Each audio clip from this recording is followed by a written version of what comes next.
그러나 이제 그리스도께서 죽은 자 가운데서 다시 살아나사 잠자는 자들의 첫 열매가 되셨도다. 사망이 한 사람으로 말미암았으니 죽은 자의 부활도 한 사람으로 말미암는도다. 아담 안에서 모든 사람이 죽은 것 같이 그리스도 안에서 모든 사람이 삶을 얻으리라.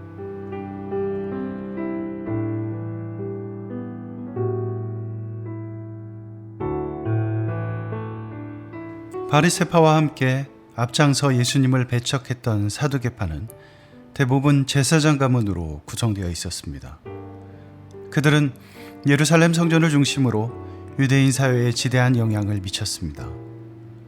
사실 사두개파와 바리새파는 사이가 아주 좋지 않았습니다. 사두개파는 바리새파가 중요하게 여겼던 율법과 전통을 대부분 거부했습니다. 그들은 모세오경만 신뢰한다고 주장하며 미래의 삶에 대한 교리는 무엇이든 믿지 않았습니다. 특별히 부활에 대한 교리를 부인했는데 그것은 부활에 대한 믿음이 혁명 세력을 부추겼기 때문입니다. 사두개인들은 매우 현실적인 이유로 부활신앙을 거부했습니다. 그것이 자신들의 기득권을 위협했기 때문입니다. 그런데 이것은 어떤 면에서 현대인들이 부활신앙을 거부하는 것과 맥락이 닿습니다. 간혹 사망 선고를 받았던 사람이 아무런 이유 없이 다시 살아났다는 뉴스가 나옵니다. 하지만 그런 뉴스를 절대 불가능한 것이라고 애써 부인하는 사람은 없습니다. 그들이 그것을 믿던 믿지 않던 말입니다. 왜냐하면 그 사람의 죽음과 다시 사는 일이 자신들의 삶에 별다른 영향을 주지 않기 때문입니다. 사실 사람들은 그런 것에는 큰 관심이 없습니다. 하지만 예수의 부활은 다릅니다. 만일 그리스도인들이 믿는 것처럼 예수가 정말 부활했다면 그것은 결코 무시할 만한 일이 아닙니다. 자신들의 삶에도 지대한 영향을 미치는 일이라는 것을 그들도 어렴풋이 아는 것입니다. 한마디로 정말 예수가 부활했다면 그들은 지금처럼 살 수 없습니다. 그래서 그렇게 길을 쓰고 예수의 부활을 부정하고 거부하는 것입니다. 바울 사도가 세우고 사역했던 고린도 교회 안에도 예수님의 부활을 부인하는 사람들이 있었습니다. 1세기 이원론적인 헬라 문화 속에서 살아가던 고린도인들에게 물질 세계에 속한 몸이 부활하고 그 안에서 영원한 삶을 살아간다는 것은 터무니없는 생각으로 들렸을 것입니다. 그들은 육체는 유한한 것이고 영혼은 무한하고 영원한 것이라고 믿고 있었기 때문입니다. 그런가 하면 예수님의 부활을 인정하긴 하지만 그것을 영적인 부분에만 국한시키려 드는 사람들도 있었습니다. 그들은 영적인 세계에 집중한 반면 육신의 삶은 철저히 무시했습니다. 무시할 뿐 아니라 육신이 원하는 바를 거침없이 행하는 삶을 살았습니다. 중요한 것은 영적인 것이니 육신의 삶은 아무래도 상관없다고 여긴 것입니다. 바울은 그들에게 이렇게 편지합니다. 깨어 일을 행하고 죄를 짓지 말라. 하나님을 알지 못하는 자가 있기로 내가 너희를 부끄럽게 하기 위하여 말하노니. 부활을 전적으로 부인하는 사람들이나 부활을 영적인 부분으로만 생각하는 사람들이나 똑같이 빠지게 되는 함정이 있습니다. 그것은 바로 하나님을 모르고 사는 삶입니다. 그들은 결국 고린도전서 15장 39절 말씀처럼 죽은 자가 다시 살아나지 못한다면 내일 죽을 터이니 먹고 마시자 하는 삶을 살게 될 것입니다. 현재의 삶을 즐기는 것에 모든 것을 겁니다. 자의 성취와 만족이 세상 무엇보다 중요합니다. 그들은 부끄러움을 모릅니다. 왜냐하면 그들의 삶에는 하나님이 계시지 않기 때문입니다. 그들의 관심은 오직 나일 뿐입니다. 사실 지금 세상은 그렇게 흘러가고 있습니다. 그래서 지구가, 환경이, 사람들의 관계가 이렇게 파괴되고 있는 것입니다. 하지만 바울은, 그리고 예수를 그리스도로 믿고 고백하는 사람들은 예수님의 부활을 분명한 역사적 사실로 고백합니다. 그들의 앞에는 부활의 허다한 증인들과 증거들이 있습니다. 부활은 기독교 신앙의 핵심입니다. 부활 없이 기독교를 설명할 길은 없습니다. 오늘 본문을 통해 우리는 부활의 의미를 크게 세 가지로 살펴볼 수 있습니다. 먼저 부활은 그것을 믿는 사람들에게 죄와 사망에 대한 승리를 의미합니다. 그리스도께서 다시 살아나신 일이 없으면 너희의 믿음도 헛되고 여전히 죄 가운데 있을 것이요. 부활이 없으면 우리가 죄에서 자유하게 되었다는 믿음도 헛된 것이라는 말입니다. 바울은 또 로마에 보내는 편지에 이렇게 씁니다. 우리가 알거니와 우리의 옛사람이 예수와 함께 십자가에 못 박힌 것은 죄의 몸이 죽어 다시는 우리가 죄에게 종노릇하지 아니하리 함이니 이는 죽은 자가 죄에서 벗어나 의롭다 하심을 얻었음이라.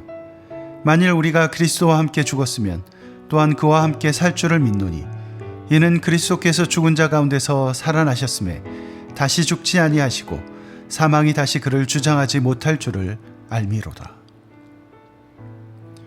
예수님은 십자가 위에서 우리의 모든 죄를 감당하셨습니다.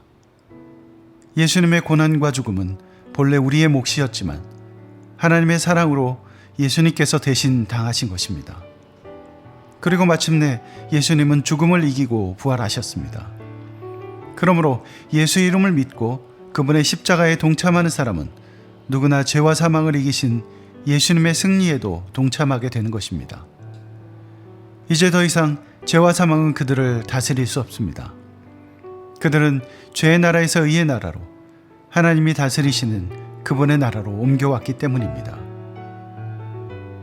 다음으로 부활은 믿는 자들에게 영원한 생명, 하나님 나라의 풍성한 삶에 대한 소망을 줍니다. 만일 그리스도 안에서 우리가 바라는 것이 다만 이 세상의 삶뿐이라면 모든 사람 가운데 우리가 더욱 불쌍한 자이리라.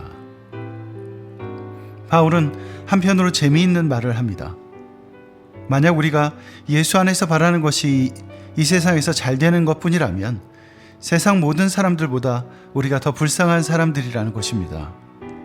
왜냐하면 영원한 생명은 고사하고 세상에서 사는 동안도 맘대로 즐기지도 못할 것이기 때문입니다. 하지만 우리가 바라는 것은 이 세상에서 잘 되는 것이 아닙니다. 우리에게는 더 깊은 소망이 있습니다. 우리는 잠시 있다 사라질 이 세상이 아니라 영원한 하나님 나라에 소망을 두고 있다는 말입니다. 이것에 대해서도 바울은 로마서 6장에 그리스도를 죽은 자 가운데서 살리심과 같이 우리도 또한 새 생명 가운데 행하게 하신다고 적습니다. 만일 예수님의 부활이 없었다면 우리에게 죽음은 그야말로 끝이 됩니다. 하지만 예수님께서 부활하셨기에 이제 우리는 죽음을 두려워하지 않습니다. 부활을 믿는 자들에게 죽음은 영원한 생명으로 들어가는 문이 되기 때문입니다. 마지막으로 부활은 그것을 믿는 자들에게 즉시 새로운 삶을 선사합니다. 아담 안에서 모든 사람이 죽은 것 같이 그리스도 안에서 모든 사람이 삶을 얻으리라. 아담과 그의 죄에 동참하는 것을 통해 모든 사람, 그야말로 모든 사람이 죽을 수밖에 없게 되었습니다. 하지만 그리스도 안에 있으면, 그분의 부활에 동참하게 되면 모든 사람이 삶을 얻습니다. 여기서 삶을 얻는다로 번역된 헬라어는 되살리다, 소생시키다 라는 뜻을 갖습니다. 무엇을 되살리고 무엇을 소생시키는 것입니까? 태초에 하나님께서 우리를 지으셨던 바로 그 상태로 되살리는 것입니다. 죄로 인해 죽은 우리를 소생시키는 것입니다. 이제 새로운 삶이 시작되는 것입니다. 그래서 바울은 골로새 교회에 보내는 편지에 이렇게 씁니다. 너희가 그리스도와 함께 다시 살리심을 받았으면 위의 것을 찾으라. 부활에 동참한 우리는 먼 나중이 아니라 지금 당장 새로운 삶 속에 있습니다.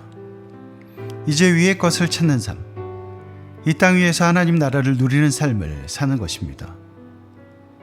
사도행전을 보면 부활의 능력이 어떤 모습으로 제자들에게 즉시 나타났는지 잘 알 수 있습니다.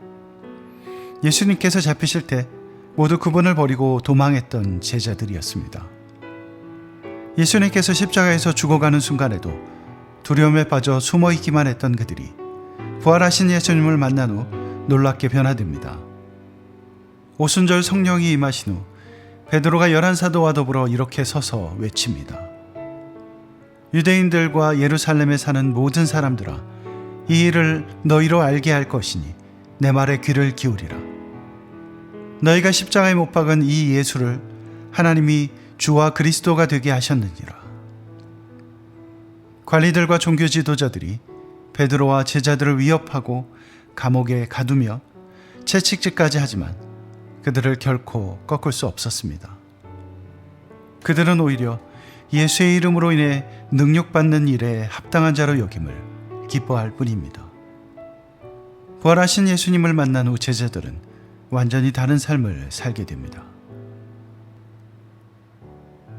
사실 예수님의 부활을 증명하기 위해 부활을 믿지 않는 사람들과 다툼하는 것은 중요한 일이 아닙니다. 그들의 믿음 여부와 상관없이 예수님은 부활하셨고 그 부활의 능력이 2000년이 넘는 시간 동안 그리스도인들의 삶에 넘쳐나서 오늘 우리에게까지 흐르고 있기 때문입니다. 중요한 것은 오늘 우리가 부활을 믿음으로 고백하는 우리가 부활의 능력이 나타나는 삶을 살고 있는가 하는 것입니다.